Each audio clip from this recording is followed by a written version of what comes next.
ഞാനിപ്പോൾ നിൽക്കുന്നത് നമ്മുടെ പയ്യോളി പെരുമാളുപുരം ആശുപത്രിയുടെ മുമ്പിലാണ്. എൻ്റെ പിറകിൽ കാണുന്ന നമ്മുടെ ഈ പെരുമാളുപുരം ആശുപത്രി ഒരു കാലഘട്ടത്തിൽ ഒട്ടനവധി അസുഖങ്ങൾക്ക്, അതുപോലെ പ്രസവം ചികിത്സ ഉൾപ്പെടെ ഇവിടെ അഡ്മിറ്റ് ചെയ്തുകൊണ്ട് പ്രവർത്തിച്ചിരുന്ന വളരെ നല്ല രീതിയിൽ പോയിക്കൊണ്ടിരുന്ന ആശുപത്രിയാണ് ഈ കാണുന്നത്.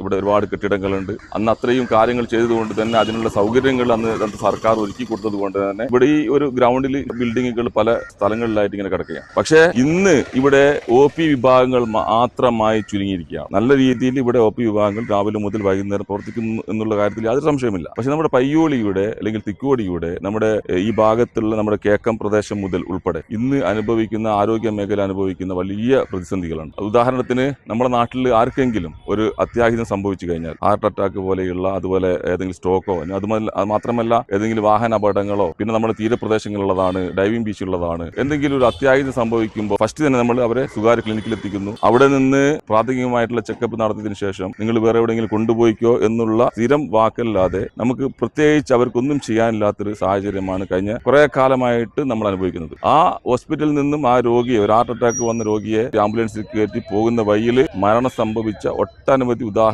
നമ്മുടെ മുമ്പിലുണ്ട്. അപ്പോൾ ഇത്രയും കെട്ടിടങ്ങൾ നമ്മുടെ ഈ ഒരു ഗ്രൗണ്ടിൽ നിങ്ങൾക്ക് കാണാൻ പറ്റും. ഈ ഒരു പറമ്പിൽ കാണുന്ന ഇത്രയും കെട്ടിടങ്ങൾ ഇവിടെ നിലനിൽക്കുമ്പോൾ വെറും OP വിഭാഗമായിട്ട് മാത്രം പ്രവർത്തിക്കുമ്പോൾ നമുക്ക് ആവശ്യത്തിനുള്ള ഒരു താലൂക്ക് ആശുപത്രിയുടെ ഒരു ലെവലിലേക്ക് ഒരു 24 മണിക്കൂറും പ്രവർത്തിക്കുന്ന ഒരു കാഷ്വാലിറ്റി സംവിധാനം, അതുപോലെ തന്നെ മറ്റ് ICU, ആവശ്യത്തിനുള്ള ഡോക്ടർമാർ, എമർജൻസി ഡോക്ടർമാർ, നഴ്സുമാർ, ടെക്നീഷ്യന്മാർ, ഇത്രയും സൗകര്യങ്ങൾ നമുക്ക് നമ്മുടെ സർക്കാരിൽ നിന്ന് നേടിയെടുക്കാൻ സഹായിക്കണമെന്ന് ഈ നാട്ടിലെ മുഴുവൻ രാഷ്ട്രീയ പ്രവർത്തകരും പൊതുപ്രവർത്തകരും ആത്മാർത്ഥമായി ഇടപെട്ട് കഴിഞ്ഞാൽ നമുക്ക് നല്ല രീതിയിൽ തന്നെ പ്രവർത്തിക്കുന്ന നമ്മുടെ ഈ ആരോഗ്യ മേഖലയിൽ ഈ നാടിന് വളരെ ഗുണം ചെയ്യുന്ന രീതിയിൽ. അപ്പോൾ ഈ ഒരു പൊതുവായിട്ടുള്ള ആവശ്യം നമ്മുടെ സർക്കാരിന്റെ അധികാരികളുടെ മുന്നിലെത്തിക്കാൻ വേണ്ടിയിട്ട് നമ്മുടെ നാട്ടിലെ എല്ലാ രാഷ്ട്രീയ പാർട്ടി പ്രവർത്തകരും അതുപോലെ പൊതുപ്രവർത്തകരും ഒക്കെ നല്ല രീതിയിൽ ആത്മാർത്ഥമായിട്ടുള്ള ശ്രമം എല്ലാവരുടെ ഭാഗത്തു നിന്നുണ്ടാകണമെന്ന് വളരെ വിനയത്തോടു കൂടി നിങ്ങളോട് അഭ്യർത്ഥിക്കുകയാണ്.